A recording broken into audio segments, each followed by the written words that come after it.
Assalamualaikum warahmatullahi taala wabarakatuh. Selamat sejahtera. Tuan-tuan, tolong share, tolong like, tolong subscribe.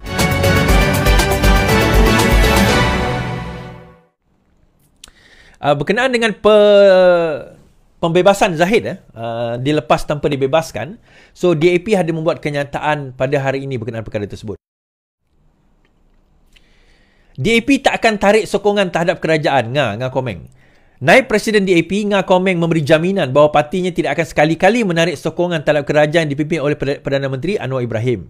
DAP adalah rakan setia kawan dan sentiasa setia kepada perjuangan, katanya kepada wartawan semasa sidang media di Kuala Lumpur hari ini. Pemimpin DAP itu diminta mengulas mengenai kenyataan Presiden muda Syed Saddiq yang memberitahu mereka akan menilai semula sokongan terhadap kerajaan serta mungkin turun ke jalan raya jika tiada penjelasan diberi berhubung kes Ahmad Zahid Hamidi.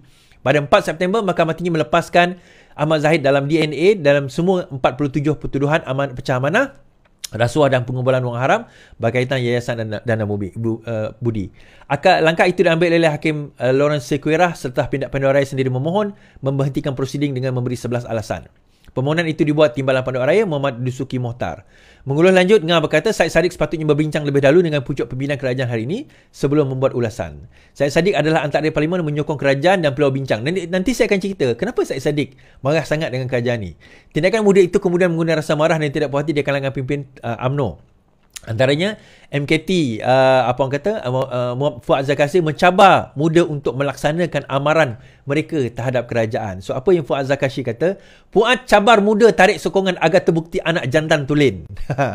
Ahli MKT UMNO Muhammad Fuad Zakassi hari ini mencabar parti muda untuk melaksanakan amaran mereka terhadap kerajaan. Bahkan Muhammad Fuad juga menganggap langkah tersebut boleh membuktikan amaran muda benar-benar anak jantan yang tulen atau sebaliknya. Dalam hantaran Facebook, Muhammad Puan menyifatkan amaran muda beberapa hari lalu sebagai satu ugutan kerana tidak diterima menyertai PH sebelum ini. Parti muda tidak perlu lagi memberi amaran untuk tarik sokongan atau turun ke jalan raya. Tarik saja sokongan kalau muda anak jantan tulen. Lagipun muda secara tidak rasmi sudah keluar dari kerajaan perpaduan.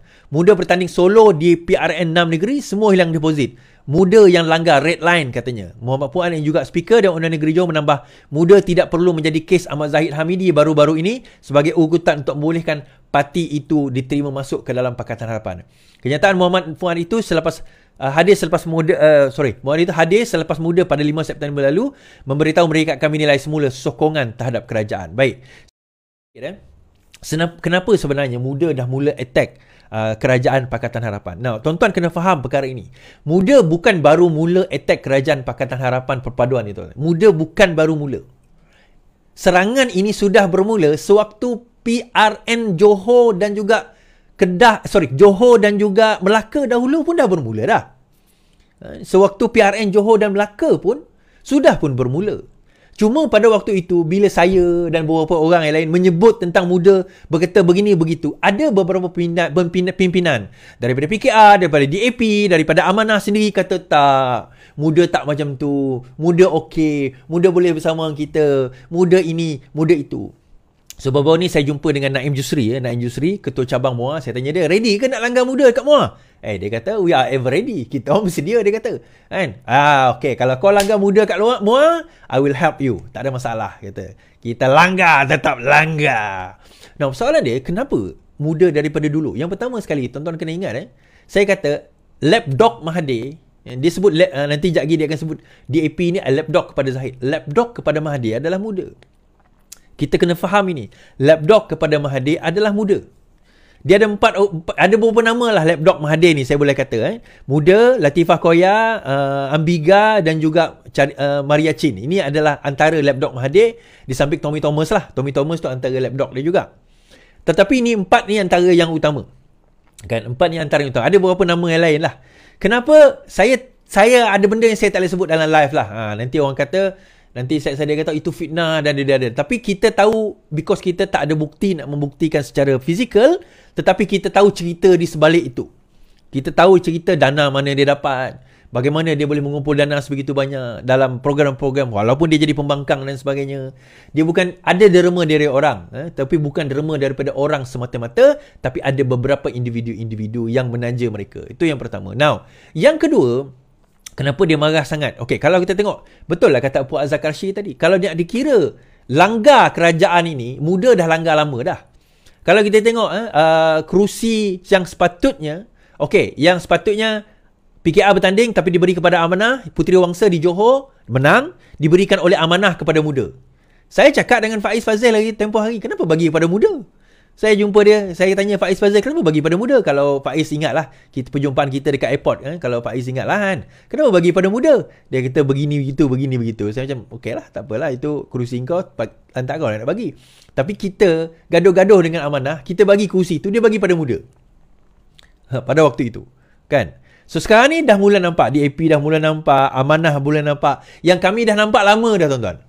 Nah, yang ketiga, ini sangkaan saya je lah tuan-tuan. Sangkaan saya. Could be right, could be wrong. Sekarang ini, Syed Saddiq menghadapi tuduhan yang amat berat berkaitan dengan,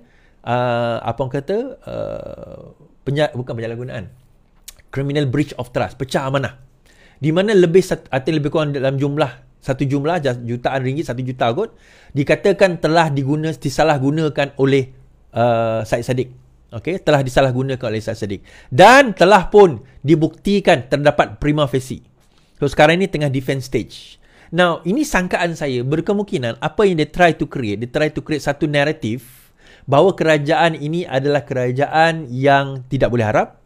Kerajaan ini adalah kerajaan yang prosecute, yang mendakwa seseorang secara politikal. So, dibuat ona.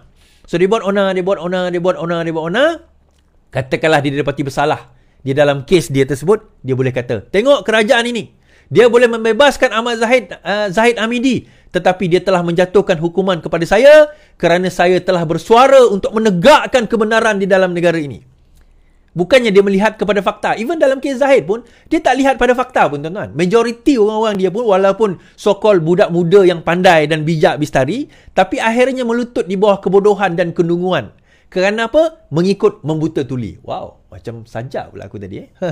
Rhyme pula ayat tu. Kan? Kerana apa? Kerana dia nak ikut juga kata-kata Mahathir tu. Kan? Kalau kita tengok, dia tak bersuara pun bila dibebaskan, sebelum ini dibebaskan Super Muhyiddin Yassin. Malah kes-kes sebelum ini yang discharge amounting to equital, Musa Aman, berkaitan dengan orang-orang UMNO sebelum ini sewaktu zaman Pakatan Harapan, lebih 100 kes telah dibebaskan. Tak ada siapa pun bercakap tentang apa-apa. So, bila saya meneliti kes 2022 Zahid, saya kata there is something wrong. Ada sesuatu yang tidak kena dengan siasatan tersebut yang dilihat tidak kemas dan juga dilihat tidak teliti. Ada 2-3 orang pimpinan DAP, pimpinan PKR, pimpinan terutama muda yang dikatakan memohon supaya AG membuat penjelasan secara terperinci. AG dah buat penjelasan, ada 11 sebab. Kalau korang baca penjelasan tersebut, dah jelas dah. Tak tahu nak jelas apa lagi tuan-tuan. Tak tahu nak jelas apa lagi. So, saya nampak Syed Saddiq, naratifnya dibuat sedemikian. Dan saya dengar cerita, betul atau tidak lah, Syed Saddiq kena jawab lah soalan ni, betul atau tidak. Ada perbincangan, ada juga representasi yang dibuat oleh Syed Saddiq untuk menggugurkan kes beliau. Ini Syed Saddiq kena verify lah sama benar atau tidak. Representasi itu juga dibuat oleh Syed Saddiq untuk nak menggugurkan kes beliau. Benar atau tidak? Dan Syed Saddiq kena jawab lah soalan ini. Adakah terdapat representasi untuk menggugurkan kes beliau?